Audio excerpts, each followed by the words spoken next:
Other vaccines. और यही नहीं, मुमरा की बड़ी समस्याएं जैसे कि एडिक्शन और ऐसी ही बीमारियों के लिए भी preventive and rehabilitative services available की गई है। हमारा यही मोटो है कि हम एक ऐसा हॉस्पिटल बनाएं जो लोगों को अपना सा लगे।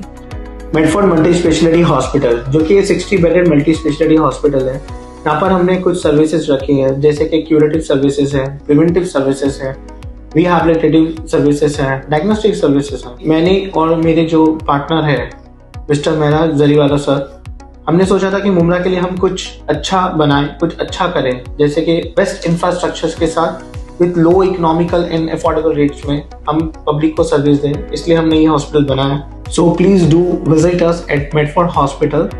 Thank you so much. अस्सलाम वालेकुम everyone, welcome to Medford multi speciality hospital, जहां हमारा विजन है to be a state-of-the-art facility that serves not only the elite few but general public at large. और हमारा मिशन है to open a chain of hospitals to serve the lower strata of the society, again at affordable cost. Thank you so much everyone, and we are looking forward to serving you at Medford Multi-Speciality Hospital.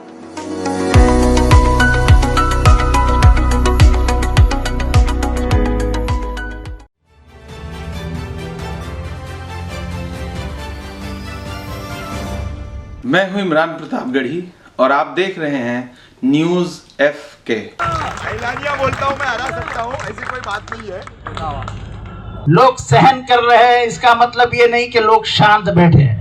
लोगों के अंदर अंगार लगी हुई है। कोई आता है पागल आदमी, हाजी मलंग पे जाता है और क्या भाषण कर, पुलिस को वो नहीं दिखता है, उसके ऊपर केस करना चाहिए, ये पुलिस सोचती भी नहीं है। एक तरफ सुप्रीम कोर्ट कहता है कि नफरत का भाषण कोई किसी भी ने करना नहीं चाहिए, कुछ रेगुलेशंस डाल के देता है। हाजी मलंग का जो एरिया है, जिस पुलिस स्टेशन में आता तो थाना कमिश्नरेट में ही। तो भैया आपने भाषण सुना कि नहीं, वो क्या कह रहा था? मैं मुख्यमंत्री महोदय से भी पूछना चाहता हूँ कि आप इस प्रदेश के मुख्यमंत्री हो, 70 साल के इतिहास में किसी मुख्यमंत्री ने जाके रिवाज नहीं तोड़ा था। साल में एक बार हिंदुओं का एक त्योहार वहाँ पे मनाया जाता है, अब तो शांति से मनाया जाता है। तुमको क्या जरूरत थी कि बीच में ही जाके मजार पे आरती करने की? क्यों, क्या क्या क्या क्या दिशा दे रहे हो? कोई उंगली दिखा रहे हो? उसके तुरंत बाद वो आता है सल्ला सम्मेलन में अनाप शनाप कहता है, और बेटा कहता है कि जल्दी हम हाजी मलंग का नाम बदल देंगे और उसको मलंगगढ़ करवाएंगे। कौन कहता है? खासदार बेटा, जो यहाँ पे मुसलमानों का मसीहा बनने के लिए घूम रहा है। उसको बोलना ऐसा मसीहा नहीं बनता है, इधर चाहिए प्यार, इधर, और दो दिखाने की हिम्मत भी चाहिए। प्यार इधर नहीं रखना चाहिए, चुप चुप के प्यार नहीं होता है, प्यार बता के होता है। अगर बाहों में हिम्मत है लेने की तो बाहों में ले लो, चुप के इशारे मत करो। ये स्टेशन पर रहेंगे और शीलफाटा में इशारा करेंगे, नहीं जमता है। आना है तो शीलफाटे में आओ। ये मुसलमानों को एड़े मत समझो, ये बड़े समझदार है। ये शांत बैठे हैं, इसका मतलब ये नहीं कि इनको समझता नहीं। तुम्हारे मुंह में क्या और पेट में क्या है बराबर मालूम है उनको। तुम्हारे मुंह में राम है लेकिन पेट में नथुराम है, और ये नथुराम को माधे देश कभी भी नहीं भूलेगा। जिसने हमारे बूढ़े बाप पे गोलियां चलाई थी, निहत के बूढ़े बाप के गोलियां चलाई थी, वो नथुराम की औलादों को ये देश कभी भी माफ नहीं करेगा। और उन लाइनों में से तुम आए हो। बीच में सम्मेलन हुआ, कोई बोल रहे हैं 20,000 लोग थे, कोई बोल रहे 30,000 लोग थे। पुलिस ने मुझे बताया 4-4,500 लोग थे। तो मैंने फिर उनको पूछा कि भाई मुमरा से कितने लोग थे? चलो मैं मुमरा से कितने लोग थे नहीं बताता हूँ, तुम भी डर जाओगे। बहुत डरावनी बात है कि मुमरा से कितने लोग थे। चैन सुनना चाहोगे कितने लोग थे? डरोगे नहीं ना? नहीं डरोगे ना? 1,500 लोग थे। 1,500। जो मैं रास्ते पे चलूँ तो भी अगर बोल के चलूँ कि मैं कल आने वाला हूँ दोपहर को 11 बजे और 2 बजे तक घूमने वाला हूँ, तो मेरे पीछे चलेंगे उतने लोग सभा में भी नहीं। ये तो हालात है। अरे काम का मुबदला, काम करने वाले आदमी को लोग पसंद करते हैं। शीलफाटा के हालात, गुंजन सेठ, मुझे उसकी मालूमात थोड़ी कम है। मैं जरा बड़प्पन नहीं करूंगा कि मुझे यहाँ के हालात मालूम है। मैंने पहले ध्यान ही उसकी तरफ दिया था कि मैं वो पहले स्टेशन का एरिया सुधारूं, आगे चलते चलते चलते आगे तक पहुंच जाऊं। अब मेरा भारत गियर तक का काम पूरा हो चुका है। कोई काम पूरा नहीं होता है, लेकिन लगभग पूरा हो गया है। यानी रशीद कंपाउंड में भी अब पानी की ज्यादा समस्या नहीं है। ये पहली बार ऐसा हुआ कि रशीद कंपाउंड में इस साल में पानी नहीं भरा था, कहीं नाली जाम नहीं हुई थी, बारिश में कहीं भी पानी नहीं था। अब गुंजन भाई अपने को आगे बढ़ना है, क्योंकि एक बात ध्यान में रखना, आने वाला महापौर, ये लोग मस्ती क्यों कर रहे हैं कलवा मुंब्रा में आके? अगर कलवा मुंब्रा ने इतनी अपनी आज की ताकत है, उतनी ही ताकत रखी और उस पर सिर्फ 2 बढ़ाए, तो समझ लेना कि कलवा मुंब्रा से ही महापौर जाके थाना में बैठे। और इसलिए उनकी सुलग रही है, डर रहे हैं कि जितेंद्र आव्हाड अगर ये ताकत खींच के लेके गया तो अपनी सत्ता गई। पहले उन्होंने ऐलान किया था हम 100 लाएंगे, मैं अब उनसे कहता हूं 50 तो लाओ। लोग गद्दारी को पसंद नहीं करते हैं, लोग गद्दारों का साथ नहीं देते, लोग शांत रहेंगे, लेकिन गद्दारों का साथ न देते हुए जिस दिन वोट डालना है उस दिन बराबर अपनी अक्ल चला के वोट डालेंगे। आज सबसे बुरी हालत अगर कलवा में किसकी है तो वो शिंदे गुट की है। आदमी नहीं मिल रहे। यहाँ तो छोड़ दो, यहाँ तो शिंदे की बात ही नहीं। यहाँ शिंदे के नाम पे 2-3 बटले गद्दार घूम रहे हैं, वो सब बटले के ही जमाते हैं। यानी देखो गुंजन भाई, गद्दार भी एक ही साइज के हैं।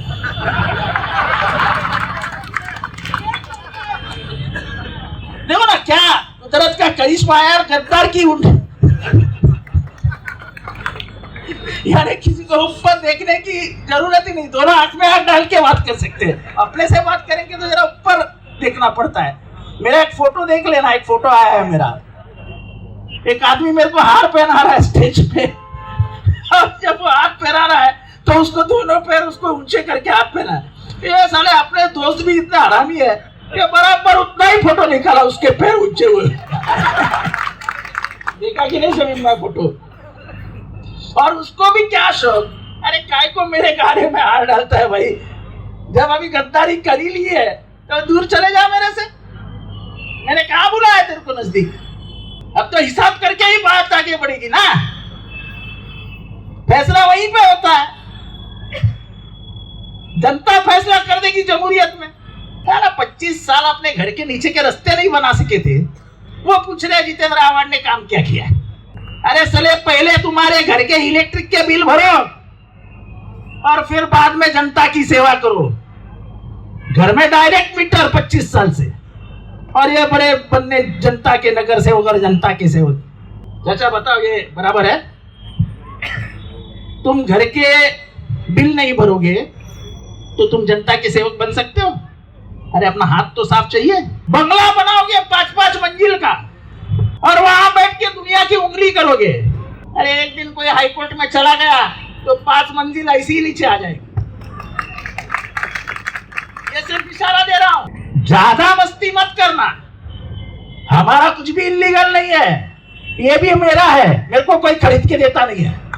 मैं किसी को शॉपिंग करने लेके नहीं जाता कि 2 बिल्डर के कंधे पे हाथ दिया चल मेरे को शॉपिंग पे कर, ये मेरा काम नहीं है। शमीम भाई को पूछना एक शर्ट लिया है क्या मेरे को कभी? अपन तो सामने सामने हिसाब कर देते हैं ना, अपन पीछे कुछ करते ही नहीं है। यहाँ तो नौबत ऐसी है पैंट सिलाने को भी 2 बिल्डर पकड़ने पड़े और चले मुंब्रा कलवा शील के नेता बनने। और रही बात तो साला इसमें से टाइम मिलना मांगता है ना। काय रफीक कामदार खरं बोलतोय की नाही? सुसाट है, आज गाड़ी सुसाट है, चालू द्या। इसलिए मैं बोलता हूँ कि मैं शांत हूँ ना, तो मेरे को शांत है। मैं किसी की उंगली करने नहीं जाता, पर मेरे कान में डाल के उंगली करोगे तो तुम्हारे कहाँ उंगली चली जाएगी मेरे को पूछना। मैं कोई नरम मिजाज का नहीं हूँ, मैं हालात के साथ बदलते जा रहा हूँ। लड़ाई भी बड़ी है, यहीं से शुरू हो गई थी। ये 354 ब्रिज है ना, ये तुमको मालूम है ही नहीं? वाई जंक्शन का ब्रिज का नाम क्या रखा है? 354 ब्रिज, मालूम है कि नहीं? महासभा में पास करवाएंगे अपन, वो ब्रिज का नाम रखेंगे 354। साले किसी बहन को अपन हाथ लगा के बाजू में करो और उसको बोलो कि बहन आगे मत जाओ, बहुत भीड़ है, धक्के लग जाएंगे। तो बहन जाके किसी के घर में बैठ के सीएम साहब वहां आते हैं और मेरे ऊपर डायरेक्ट गुनाह दाखिल होता है कि मैंने वो लड़की को गलत अंदाज से हाथ लगाया। अरे थुक तेरे नियत पे, इतना गंदा काम। परसों मारामारी हुई कहीं पे, किसी ने किसी को मारा, साला 307 मेरे ऊपर दाखिल हुआ। अभी मालूम नहीं मुझे कितने और गुन्हे मेरे ऊपर डालेंगे, पर हमेशा मैं यही कहता हूं, मारना है तो इधर मारो, इधर मत मारो। मैं लड़ने को हमेशा तैयार। तुम कभी लड़े नहीं हो, हमेशा एक आदमी के हाथ के नीचे रह के बड़े हुए हो, और हमेशा हमने आमने सामने आग डाल के अपना बड़प्पन दिखाया है। तुम कभी लड़े ही नहीं हो। हमारी तो जिंदगी की राजनीति लड़ते लड़ते ही चली गई। हम तो सत्ता में सिर्फ 2.5 साल थे, बाकी में हम सत्ता में कहाँ थे। लेकिन हम अपने आप में एक सरकार है, हम सरकार चलाते हैं, हम हमारी हुकूमत चलाते हैं, जिसमें हम गरीबों को न्याय देते हैं, जिसमें हम दलितों के लिए बात करते हैं, जिसमें हम मुसलमानों के लिए बात करते हैं। जहां भी अन्याय अत्याचार है उसके खिलाफ खड़े रहकर उन गरीबों का साथ देते हैं जिनके ऊपर अन्याय अत्याचार हुआ। मुझे याद है, मेरा कोई संबंध भी नहीं हुआ था वहां पे, लेकिन सुबह व्यापारी मेरे घर पे आए और मुझसे कहा कि आज गौसिया मंदिर तोड़ने वाले, दुकान तोड़ने वाले। मैं गाड़ी लेके वहां पे गया, आधा घंटा मेरी बहस हुई और आधे घंटे में सबको भगा दिया वहां से। तब से आज तक कभी उधर पे कांड नहीं हुआ। मैडम वो बात अलग है, जब लकी कंपाउंड तोड़ने के बाद, हाँ बराबर, मुझे मालूम है ना, जब वो क्या रोलर क्या रहता है उसको, बुलडोजर जब उन्होंने बिल्डिंग पे चढ़ाने की बात की, तो मेरी बीवी बुलडोजर के सामने बैठी थी कि बोले अगर पहले बिल्डिंग पे जाएंगे तो पहले मेरे ऊपर से जाएगी। पुलिस वो बुलडोजर लेकर वापस गई। तभी शमीम भाई हमारे साथ नहीं थे, समाजवादी पार्टी में थे, है ना। पर वो सब देख के प्यार होके शमीम भाई हमारे साथ आए। शमीम भाई आने का कारण ही प्यार है, ये आदमी प्यारा है, वो बात अलग है, मिठा है एक नंबर। लेकिन जिसके नियत में प्यार है, ऐसा एक शमीम हर एक से मोहब्बत से बात करेगा, हर एक को अपना बना के रखेगा, जोड़ के रखेगा। ये समाजवादी की एक ताकत हमारे पास आई, ये हमारा बड़ा भाग्य है। आज का भी सम्मेलन करने के लिए शाम से 6 बजे के बाद इतना तंग किया है कि पूछो मत, कब आ रहे हो, कब आ रहे हो, कब आ रहे हो, कब आ रहे हो। अरे आ रहा हूँ भाई। लेकिन इतना जी जान दे के संगठन चलाने वाला आदमी ही कहलवा मुमरा के लिए चाहिए, और मैं इसलिए उनको हमेशा मुबारकबाद देता हूँ कि भाई तुम संभालो। आज गुंजन सेठ हमारे में आ गए, करीम भाई तो पहले से है ही उत्तर भारतीय, क्या उत्तर भारतीय महासंघ, ये सब उत्तर भारतीय नहीं है। तो फिर ऐसा क्यों कर? हाँ, तो सब उत्तर भारतीय है, कोई उत्तर भारतीय नहीं है, कोई पश्चिम भारतीय नहीं, कोई बंगाल भारतीय नहीं, सब हम भारतीय है। जब महाराष्ट्र में आते हैं तो हम मराठी। अब ये कहो कि मराठी मेरी माँ है और उत्तर प्रदेश मेरी मासी है, क्यों तुम इस दूध पे जिंदा हो, इस मिट्टी से जिंदा हो। ये सीखना है ना तो एक आदमी से जाके सीखो, उसका नाम है कृपाशंकर सिंह। उसकी भाषा सुनो, वो कैसे बात करता है और कैसे मराठी आदमी को समझाता है कि तुम ही मेरी माँ हो, वो तो मेरी मासी है। अभी वो उत्तर भारतीय है, उत्तर प्रांत का है, ये सब नहीं चलता है। तुम्हारे आने वाले नस्ल को यही वक्त गुजारना है, तो हमको इस एरिया को ही डेवलप करना है। भले ही उत्तर भारत की एक बहुत ही अलग संस्कृति है, गंगा जमुना तहजीब जिसको कहते हैं। आज भी शमीम भाई का बस्ती, इनका गांव का नाम क्या है? सिद्धार्थ नगर। नहीं, लेकिन तुम्हारा गांव का नाम क्या है? जमुनी। बासी में होटल है, बासी में कॉलेज है, बासी में मॉल है, सब कुछ है। यानी गांव से रिश्ता एकदम मजबूत है। माता प्रसाद पांडे बंबई आएंगे तो भाई को मिलके बिना नहीं जाएंगे, ये ताकत है। अगर जगदम्बिका पाल आते हैं तो भाई को पहला फोन आता है कि मैं बंबई आ गया। लेकिन एक आदमी जो गांव के गरीबी को पहचान करके बंबई में आया, एक छोटे से दुकान से अपनी शुरुआत की और मेहनत पसीना बहा करके आज कम से कम कुछ नहीं तो 500 करोड़ रुपए का मालिक बन गया। ये मजाक में मत लो, ये मजाक में मत लो। एक छोटा सा आदमी, अरे हमारे साहब ईडी लग जाएगी पीछे उनके। अरे बाबा मेरे पीछे पहले लगेगी, उसके पीछे क्या लगेगी? ईडी वाले समझेंगे पैसे जितेंद्र आव्हाड के ही है। लेकिन बात मजाक छोड़ दो, ये सब यहाँ पे जो बैठे हैं आज सब अपने आप में एक सेठ है। करीम खान कोई कम नहीं है, ये सेठ कोई कम नहीं है, शमीम भाई कोई कम नहीं है। लेकिन इतना याद रखो कि 30 साल में उन्होंने जो पसीना बहाया है, जो मेहनत उन्होंने की है, अल्लाह ने खुश उनको दे दिया। बोले जाओ खुश हो जाओ। मेहनत को कोई पर्याय नहीं है, शॉर्टकट कहीं पे भी नहीं लगता है। और इसलिए इन लोगों का मुझे गर्व है। जब मैं इनके घर में जाता हूं और उनकी गरीबी के बातें सुनता हूं तो आंख में आंसू आ जाते हैं। इसीलिए मैं हमेशा कहता हूं कि जो खून की कमाई खाते हैं, जो मेहनत की कमाई खाते हैं, वो उत्तर भारत के ही लोग हैं।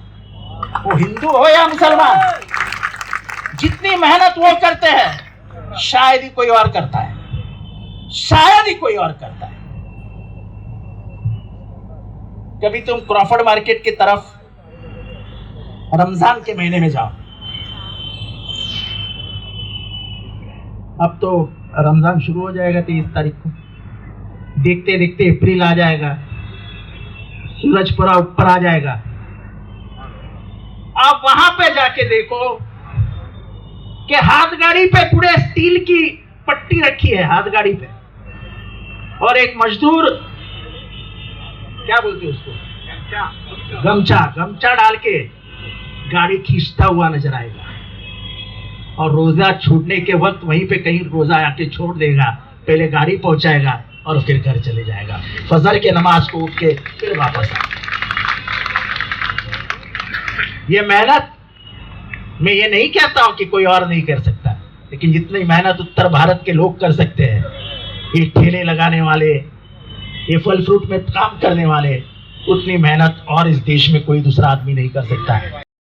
पन्नास खोके क्या है घोषणा? पन्नास खोके। कल नासिक में गए थे मुख्यमंत्री, मेरे ही गांव में गए थे। मेरे बहन का ससुर है वहां पे, नांदूर शिंगुटे। गाड़ी से नीचे उतरे तो पूरे नौजवानों ने घोषणा दी, 50 खोके एकदम ओके, 50 खोके एकदम ओके। यानी जहां भी जाएंगे अपने आप में एक पहचान बन चुकी है, एकनाथ शिंदे और 50 खोके। अब ये उसको काली पीत नहीं लगाई जा सकती है। अरे कुछ नहीं यार, कुछ केस बीस नहीं होता है। वो बाबा के ऊपर केस नहीं हुआ, वो बाबा के ऊपर केस हुआ क्या? कुछ भी अनाप शनाप पक के गया, मेरे पे क्या केस करेंगे 10 बजे का? मैं ही सवाल जाके पूछेंगे बाबा का क्या हो गया? ये रही मजाक की बात। लेकिन एक पब्लिक टॉयलेट की मांग शील पे आई है। मुझे लगता है करीम ने मेरे को जगह भी बताई थी, बराबर है ना? मैं इस हफ्ते में कमिश्नर से बात करके ये टॉयलेट का इंतजाम करके देता हूं। और यही नहीं बल्कि अपने को जहां जहां खुली जगह नजर आ रही है उस जगह पे हमने पब्लिक टॉयलेट करना चाहिए, क्योंकि मेहनत करने वाले बहुत लोग चल के आते जाते हैं, तो उनके लिए एक सुविधा होनी चाहिए। उनके लिए एक सुविधा होनी चाहिए। मैं इस बात से राजी हूं और उसके लिए मैं मेहनत भी करूंगा। करीम भाई आप उससे मेरे से ये वादा कर लीजिए। शानू पठान साहब आ गए हैं, बड़ी जोरदार तालियों के साथ उनका स्वागत कीजिए।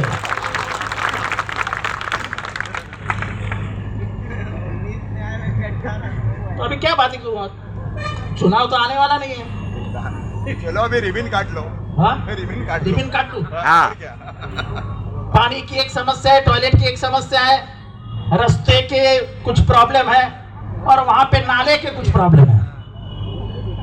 लेकिन अभी ये ऐसे लोग हैं ना, जैसा ही कोई अधिकारी मेरे से प्यार से बात करता है दूसरे दिन उसकी ट्रांसफर कर देते हैं। साला प्यार करना भी गुनाह हो गया आजकल मुमरा में। जरा किसी के कंधे पे हाथ रख दो तो दूसरे दिन पुलिस उसके घर पे पहुंच जाती है। मैं तो आजकल कंधे पे हाथ रखने से भी डरता हूँ, इसलिए रफीक कामदार के कंधे पे हाथ नहीं रखता हूँ मैं आजकल। नहीं तो इसके ऊपर कुछ आएगा, कहेगा जितेंद्र आवाड ने किया। ये भी अलग आदमी है ना, करता कोई और है, नाम रखता है किसके पे। डिबेट में मत जाओ। डिबेट पे पूरे देश में जितेंद्र आवाड को हराने वाला पैदा नहीं हुआ।